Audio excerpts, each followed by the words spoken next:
नमस्ते दोस्तों, स्वागत है आपका हमारी कहानी श्रृंखला में। आज हम सुनने जा रहे हैं मुंशी प्रेमचंद जी की संवेदनाओं से भरी कहानी अनाथ लड़की, जो हमें दिखाती है कि जीवन के कठिन रास्तों पर दया, सहानुभूति और इंसानियत कितनी बड़ी ताकत बन सकती है। तो आइए दोस्तों, शुरू करते हैं अनाथ लड़की। पुरुषोत्तम दास पूना की सरस्वती पाठशाला का मुआयना करने के बाद बाहर निकले तो एक लड़की ने दौड़कर उनका दामन पकड़ लिया। सेठ जी रुक गए और मोहब्बत से उसकी तरफ देखकर पूछा, क्या नाम है? लड़की ने जवाब दिया, रोहिणी। सेठ जी ने उसे गोद में उठा लिया और बोले, तुम्हें कुछ इनाम मिला? लड़की ने उनकी तरफ बच्चों जैसी गंभीरता से देखकर कहा, तुम चले जाते हो, मुझे रोना आता है, मुझे भी साथ लेते चलो। सेठ जी ने हंसकर कहा, मुझे बड़ी दूर जाना है, तुम कैसे चलोगी? रोहिणी ने प्यार से उनकी गर्दन के में हाथ डाल दिए और बोली, जहां तुम जाओगे मैं वहीं चलूंगी, मैं तुम्हारी बेटी होऊंगी। मदरसे के अफसर ने आगे बढ़कर कहा, इसका बाप साल भर हुए नहीं रहा, माँ कपड़े सीती है, बड़ी मुश्किल से गुजर होती है। सेठ जी के स्वभाव में करुणा बहुत थी, यह सुनकर उनकी आंखें भर आईं। उस भोली प्रार्थना में वह दर्द था जो पत्थर से को पिघला सकता है। बेकसी और यतीमी को इससे ज्यादा दर्दनाक ढंग से जाहिर करना नामुमकिन था। उन्होंने सोचा, इन नन्हे से दिल में न जाने क्या अरमान होंगे, और लड़कियां अपने खिलौने देखकर कहती होंगी, यह मेरे बाप ने दिया है। वह अपने बाप के साथ मदरसे आती होगी, उनके साथ मेलों में जाती होगी और उनकी दिलचस्पियों का जिक्र करती होगी। यह सब बातें सुन सुनकर इस भोली लड़की को भी ख्वाहिश होती होगी कि मेरे बाप होता। माँ की मोहब्बत में गहराई और आत्मिकता होती है जिसे बच्चे समझ नहीं सकते। बाप की मोहब्बत में खुशी और चाव होता है जिसे बच्चे खूब समझते हैं। सेठ जी ने रोहिणी को प्यार से गले लगा लिया और बोले, अच्छा, मैं तुम्हें अपनी बेटी बनाऊंगा, लेकिन खूब जी लगा कर पढ़ना। अब छुट्टी का वक्त आ गया है, मेरे साथ आओ, तुम्हारे घर पहुंचा दूं। यह कहकर उन्होंने रोहिणी को अपना मोटर कार में बैठा लिया। रोहिणी ने बड़े इत्मीनान और गर्व से अपनी सहेलियों की तरफ देखा। उनकी बड़ी बड़ी आंखें खुशी से चमक रही थीं, चेहरा चांदनी रात की तरह खिला हुआ था। सेठ ने रोहिणी को बाजार की खूब सैर कराई और कुछ उसकी पसंद से, कुछ अपनी पसंद से बहुत सी चीजें खरीदी। यहाँ तक कि रोहिणी बातें करते करते कुछ थक सी गई और खामोश हो गई। उसने इतनी चीजें देखी और इतनी बातें सुनी कि उसका जी भर गया। शाम होते होते रोहिणी के घर पहुंचने और मोटर कार से उतरते रोहिणी को अब कुछ आराम मिला। दरवाजा बंद था। उसकी माँ किसी ग्राहक के घर कपड़े देने गई थी। रोहिणी ने अपने तोहफों को उलटना पलटना शुरू कर दिया। खूबसूरत रबड़ के खिलौने, चीनी की गुड़िया जरा दबाने से चू चू करने लगती और रोहिणी यह प्यारा संगीत सुनकर फूली न समाती। रेशमी कपड़ों और रंग बिरंगी साड़ियों की कई बंडल थे, लेकिन मखमली बूटे की गुलकारियों ने उसे खूब लुभाया था। उसे उन चीजों के पाने की जितनी खुशी थी, उससे ज्यादा उन्हें अपनी सहेलियों को दिखाने की बेचैनी थी। सुंदरी के जूते सही, लेकिन उनमें ऐसे फूल कहाँ हैं? ऐसी गुड़िया उसने कभी देखी भी ना होगी। इन ख्यालों से उसके दिल में उमंग भर गई आई और वह अपनी मोहिनी आवाज में एक गीत गाने लगी। सेठ जी दरवाजे पर खड़े इन पवित्र दृश्यों का हार्दिक आनंद उठा रहे थे। इतने में रोहिणी की माँ रुक्मिणी कपड़ों की एक पोटली लिए हुए आती दिखाई दी। रोहिणी ने खुशी से पागल होकर एक छलांग भरी और उसके पैरों से लिपट गई। रुक्मिणी का चेहरा पीला था, आंखों में हसरत और बेकसी छिपी हुई थी। गुप्त चिंता का सजीव चित्र मालूम होती थी, जिसके एक जिंदगी में कोई सहारा नहीं। मगर रोहिणी को जब उसने गोद में उठाकर प्यार से चूमा, जरा देर के लिए उसकी आंखों में उम्मीद और जिंदगी की झलक दिखाई दी।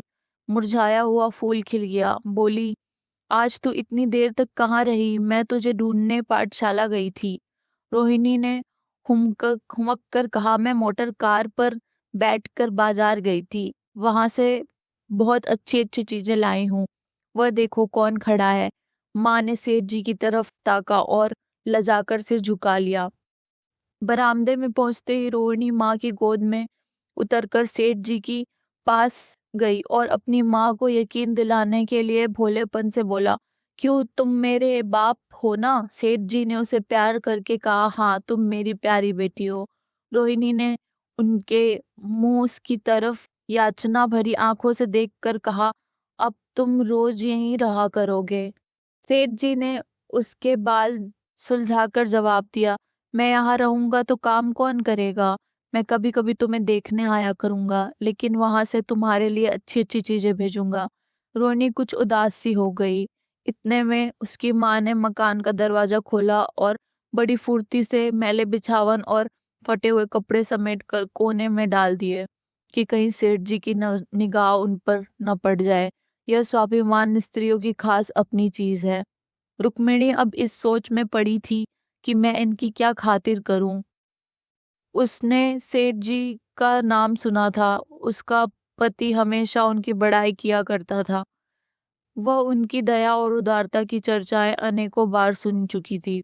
वह उन्हें अपने मन का देवता समझा करती थी। उसे क्या उम्मीद थी कि कभी उसका घर भी उनके कदमों से रोशन होगा, लेकिन आज जब वह शुभ दिन संयोग से आया तो वह इस काबिल भी न थी कि उन्हें बैठने के लिए एक मोड़ा दे सके। घर में पान और इलायची भी नहीं।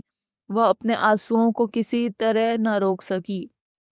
आखिर जब अंधेरा हो गया और पास में ठाकुर द्वारे से घंटे और नगाड़ों की आवाज आने लगी तो उन्होंने जरा ऊंची आवाज में कहा, बाई जी, अब मैं जाता हूँ, मुझे अभी यहाँ बहुत काम करना है। मेरी रोहिणी को कोई तकलीफ न हो, मुझे जब मौका मिलेगा उसे देखने आऊंगा। उसके पालने पोसने का काम मेरा है और मैं उसे खुशी से पूरा करूंगा। उसके लिए अब तुम कोई फिक्र मत करो। मैंने उसका वजीफा बांध दिया है और उसकी पहली किस्त है। यह कहकर उन्होंने अपना खूबसूरत बटुआ निकाला और रुक्मिणी के सामने रख दिया। गरीब औरत की आंखों से आंसू जारी थे। उसका जी बरबस चाहता था कि उसके पैरों को पकड़कर खूब रोए। आज बहुत दिनों के बाद एक सच्चे हमदर्द की आवाज उसके मन में आई थी। जब सेठ जी चले तो उसने दोनों हाथों से प्रणाम किया। उसके हृदय की गहराइयों से प्रार्थना निकली, अपने एक बेबस पर दया की है, ईश्वर आपको इसका बदला दे। दूसरे दिन रोहिणी पाठशाला गई तो उसकी बाकी सज धज आंखों में खूब जाती थी। उस्तानियों ने उसे बारी बारी प्यार किया और उसकी सहेलियां उसके एक एक चीज को आश्चर्य से देखती और लचलचाती। अच्छे कपड़ों से कुछ स्वाभिमान का अनुभव होता था। आज रोहिणी वह गरीब लड़की न रही जो दूसरों की तरफ विवश नेत्रों से देखा करती थी। आज उसकी एक एक क्रिया से शैशवोचित गर्व और चंचलता टपकती थी और उसकी जबान एकदम के लिए भी न रुकती थी। कभी मोटर की तेजी का जिक्र, कभी बाजार की दिलचस्पियों का बयान, कभी अपनी गुड़ियाओं की कुशल मंगल की चर्चा थी और कभी अपने बाप की मोहब्बत की दास्तान। दिल था कि उमंगों से भरा हुआ था। एक महीने बाद सेठ पुरुषोत्तम दास ने रोहिणी के लिए फिर तोहफे और रुपए रवाना किए। बेचारी विधवा को उनकी कृपा से जीविका की चिंता से छुट्टी मिली। वह भी रोहिणी के साथ पाठशाला आती और दोनों माँ बेटियां एक ही दर्जे के साथ साथ पढ़ती। लेकिन रोहिणी का नंबर हमेशा माँ से अव्वल रहा। सेठ जी जब पूना की तरफ से निकलते तो रोहिणी को देखकर जरूर आते और उनका आगमन उनकी प्रसन्नता और मनोरंजन के लिए महीनों का सामान इकट्ठा कर देता। इसी तरह कई साल गुजर गए और रोहिणी ने जवानी के सुहाने हरे भरे मैदान में पैर रखा, जबकि बचपन की भोली भाली आदाओं में एक खास मतलब और इरादों का दखल हो जाता है। रोहिणी अब आंतरिक और बाहरी सौंदर्य में अपनी पाठशाला की नाक थी। हाव भाव में आकर्षक गंभीरता, बातों में गीत का सा खिंचाव और गीत का सा आत्मिक रस था। कपड़ों में रंगीन सादगी, आंखों में लाज संकोच, विचारों में पवित्रता। जवानी थी मगर घमंड और बनावट और चंचलता से मुक्त। उसमें एक एकाग्रता थी, ऊंचे इरादों से पैदा होती है। स्त्रियोचित उत्कर्ष की मंजिलें वह तय करती चली जाती थी। सेठ जी के बड़े बेटे नरोत्तम दास कई साल तक अमेरिका और जर्मनी की यूनिवर्सिटियों की खाक छानने के बाद इंजीनियरिंग विभाग में कमाल हासिल करके वापस आए थे। अमेरिका के सबसे प्रतिष्ठित कॉलेज में उन्होंने सम्मान का पद प्राप्त किया था। अमेरिका के अखबार एक हिंदुस्तानी नौजवान की इस शानदार कामयाबी पर चकित थे। उन्हीं का स्वागत करने के लिए बम्बई में एक बड़ा जलसा किया गया था। इस उत्सव में शरीक होने के लिए लोग दूर दूर से आए थे। सरस्वती पाठशाला को भी निमंत्रण मिला और रोहिणी को सेठानी जी ने विशेष रूप से आमंत्रित किया। पाठशाला में हफ्तों तैयारियां हुई। रोहिणी को एक दम के लिए भी चैन न था। यह पहला मौका था कि उसने अपने लिए बहुत अच्छे अच्छे कपड़े बनवाए। रंगों के चुनाव में वह मिठास थी, काट छाट में वह फबन जिससे उसकी सुंदरता चमक उठी। सेठानी कौशल्या देवी उसे लेने के लिए रेलवे स्टेशन पर मौजूद थी। रोहिणी गाड़ी से उतरते ही उनके पैरों की तरफ झुकी, लेकिन उन्होंने उसे छाती से लगा लिया और इस तरह प्यार किया कि जैसे वह उनकी बेटी है।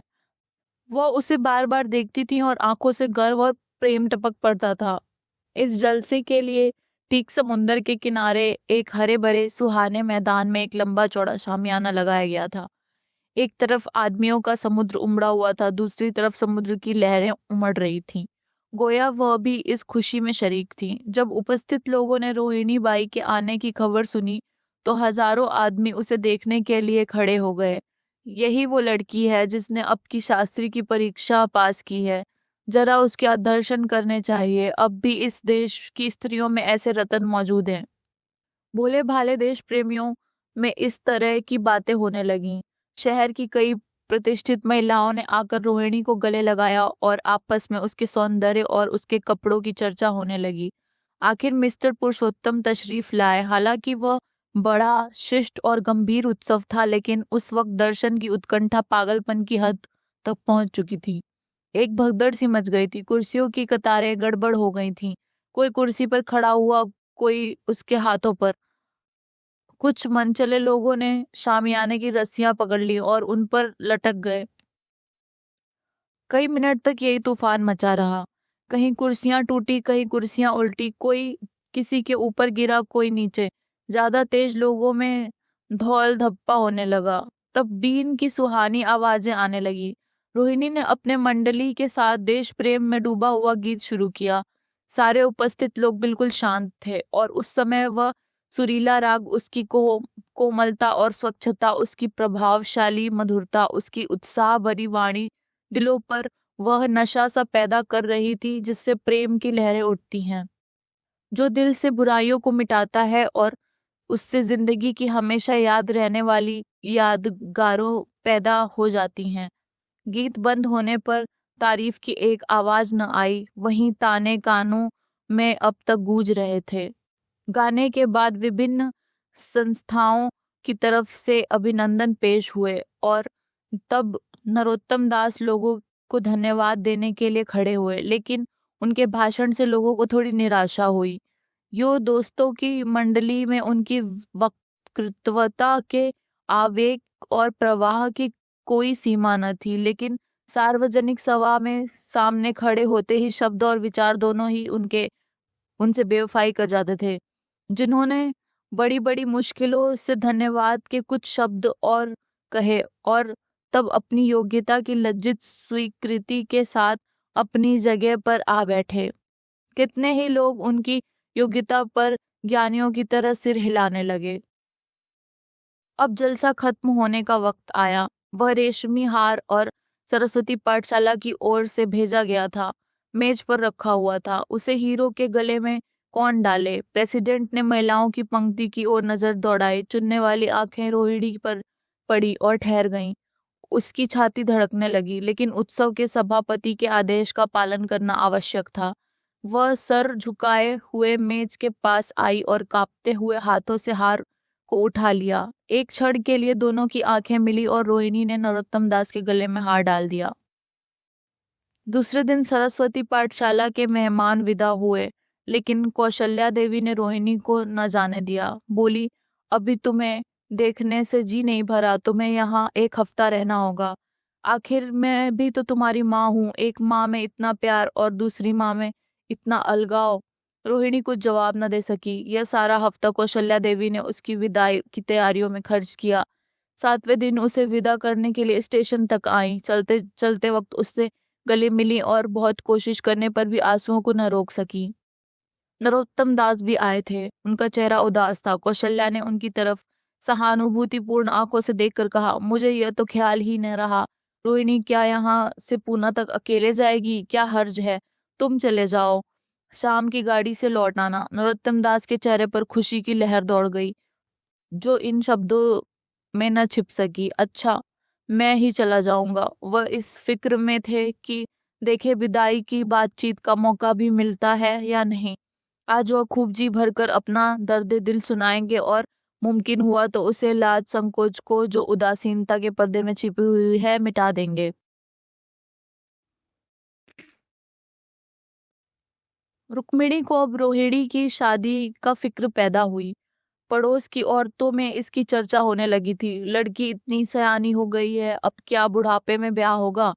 कई जगह से बात आई। उनमें कुछ बड़े प्रतिष्ठित घराने थे, लेकिन जब रुक्मिणी उन पैमानों को सेठ जी के पास भेजती तो वे यही जवाब देते कि मैं खुद फिक्र में हूँ।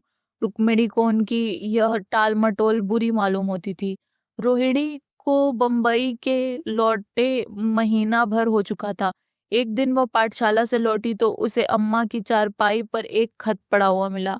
रोहिणी पढ़ने लगी। लिखा था, बहन, जब से मैंने तुम्हारी लड़की को मुंबई में देखा है मैं उसे पर रीझ गई हूँ।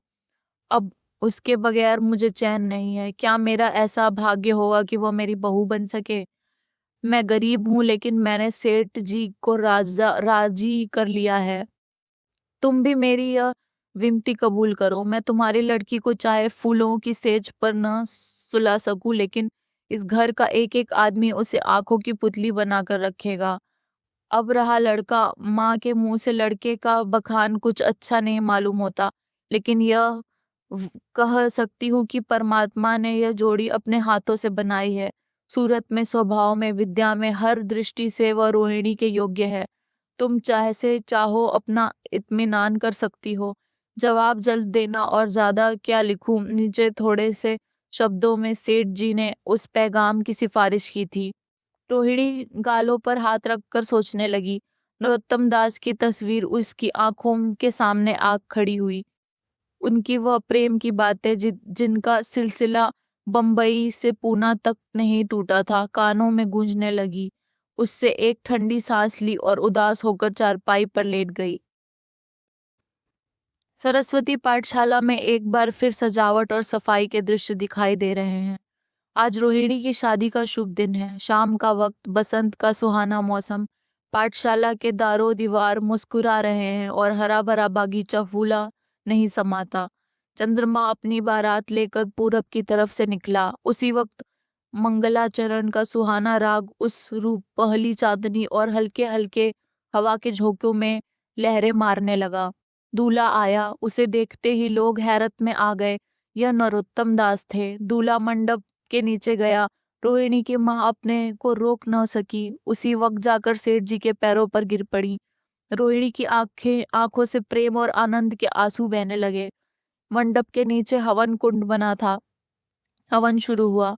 खुशबू की लपेटें हवा में उठी और सारा मैदान महक गया। लोगों के दिलो दिमाग में ताजगी की उमंग पैदा हुई। फिर संस्कार की बारी आई। दूल्हा और दुल्हन ने आपस में हमदर्दी, जिम्मेदारी और वफादारी के पवित्र शब्द अपनी जबानों से कहे। विवाह का वह मुबारक जंजीर गले में पड़ी जिसमें वजह है, शक्ति है, पाबंदियां हैं, लेकिन वजन के साथ सुख और पाबंदियों के साथ विश्वास है। दोनों दिलों में उस वक्त एक नई बलवान आत्मिक शक्ति की अनुभूति हो रही थी। जब शादी की रस्में खत्म हो गईं तो नीचे गाने की मजलिस का दौर आया। मोहक गीत गूंजने लगे। सेठ जी थककर चूर हो गए थे। जरा दम लेने के लिए बागीचे में जाकर एक बेंच पर बैठ गए। ठंडी ठंडी हवा आ रही थी। एक नशा सा पैदा करने वाली शांति चारों तरफ छाई हुई थी।